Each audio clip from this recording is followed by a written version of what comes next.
నాకు చాలా సంతోషంగా ఉంది. ఎందుకంటే ఎప్పుడో 12 వయసులో మా అమ్మతో కలిసి నేను ఇక్కడికి వచ్చాను. మళ్ళీ ఇన్ని సంవత్సరాల తర్వాత అప్పటికిప్పటికి ఎంతో అభివృద్ధి చెందింది. లేకపోతే దేవాలయం పని ఇప్పుడున్న ఈ కట్టడాలు ఇవన్నీ కూడా అప్పుడు లేవు. చాలా భద్రంగా చేశారు. ఇవన్నీ మంచి రోడ్డు వచ్చింది. అలాగే ఇప్పుడు ఎవరైతే ఆలయ కమిటీ ఉన్నారో వాళ్ళందరూ ఇక్కడ ఎంత ఏకాగ్రతతో ఎంత దైవిక భావన లేకపోతే ఎంత డెవలప్మెంట్ అనేది ఇక్కడ జరగదు. ఇంకా అభివృద్ధి జరగాలి. అలాగే గుత్తికోట నరసింహస్వామికి సంబంధించి ఇక్కడ చుట్టుపక్కల గ్రామాలందరికీ లేకపోతే మన డిస్టిక్ వాళ్ళందరికీ తెలియజేసి అందరూ ఇక్కడికి వచ్చే మార్గం చూసేటట్టు ఈ ఆలయ కమిటీ వారిని మేము కోరుకుంటాము.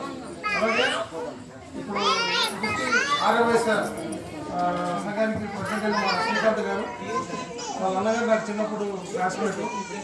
నేను అనుకోకుండా కలిసాను ఇక్కడ దేవాలయం. నాకు చాలా సంతోషంగా ఉంది. అలాగే మన రామాంజనేయులు గారు లోపల దేవాలయంలో చేసిన అలంకరణ కావచ్చు, బయట గుడి చుట్టూ ఉన్న పరిశుభ్రంగా ఉన్న పరిసరాలు కావచ్చు, తను పెట్టిన ఈ శ్రద్ధ ఏదైతే ఉందో నిజంగా చాలా అభినందనీయం. చాలా సంతోషంగా ఉంది. ఇంకా దీన్ని ఈ గుడి యొక్క అభివృద్ధిని మీరు ఇంకొంచెం ముందుకు తీసుకోవాలని కోరుకుంటున్నాను. చాలా సంతోషంగా ఉంది. మళ్ళీ నేను ఇన్ని సంవత్సరాల తర్వాత ఇక్కడ వచ్చి అందరినీ కలిసి ఉన్నాను. చాలా హ్యాపీగా ఉన్నాను. Thank you. చాలా సంతోషం.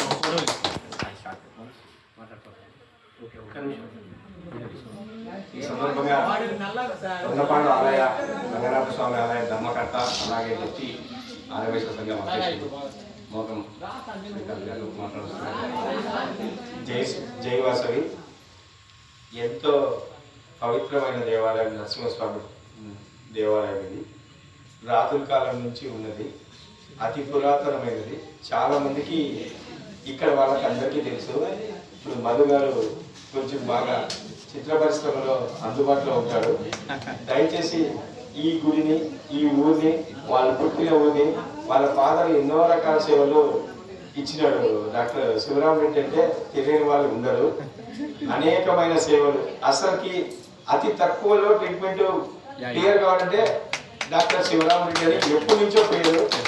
అసలు ఫీజులో కానీ ట్యాబ్లెట్లో కానీ ఆయన అసలుకి ఎంత సర్వీస్ మోటివేట్ చేశాడంటే ఆయన ఎప్పటికీ మర్చిపోలేము. అలాంటి వారు చిత్ర పరిశ్రమలో ఉన్నారు.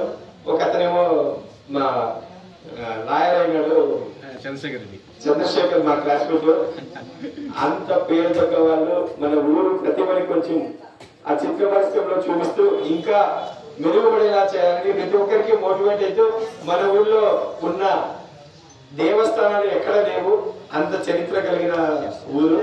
ఆ ఊరిని కొంచెం అందరికీ తెలిసేలాగా చేస్తూ మరియు ఈ దేవాలయం కమిటీ సభాముఖంగా ఇప్పుడు మేము పగలేదు అంటే చాలా బాగా చేస్తున్నారు. వీళ్ళు అడిగితే ఏమైనా చేస్తామని చెప్పి అప్పట్లోనే మేము చేసినాము. కానీ ఇప్పుడున్న పరిస్థితులు ఒక గుడి కాదని మాకు 5-6 గుళ్ళు పడినందున ఏం అవసరం ఉన్నా వీళ్ళకు అడ్వైస్ ఇవ్వడం కానీ మాకు చాతనైన సహాయం కానీ ఎప్పుడు ఉంటామని ఆంజనేయులు వాళ్ళకి మరీ తెలుపుతున్నాము. అంతేకాదు ఎలాంటి జరిగిన ఒక హిందుత్వాన్ని మాత్రం పెంచేలా మెరుగుపడేలా చేస్తున్న నరసింహస్వామి గుడి కమిటీ వారికి ప్రత్యేక ధన్యవాదాలు తెలుపుకుంటున్నాం.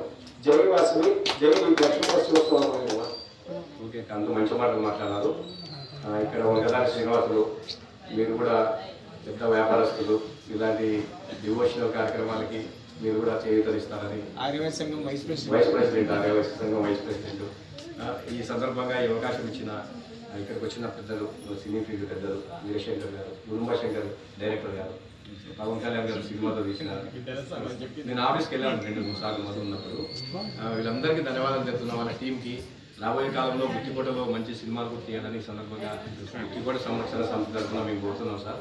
తప్పకుండా తీస్తారని కూడా ఆశిస్తున్నాం సార్. ఒక చిన్న మాట, అదే ఇందాక మన శ్రీకాంత్ అన్నట్టు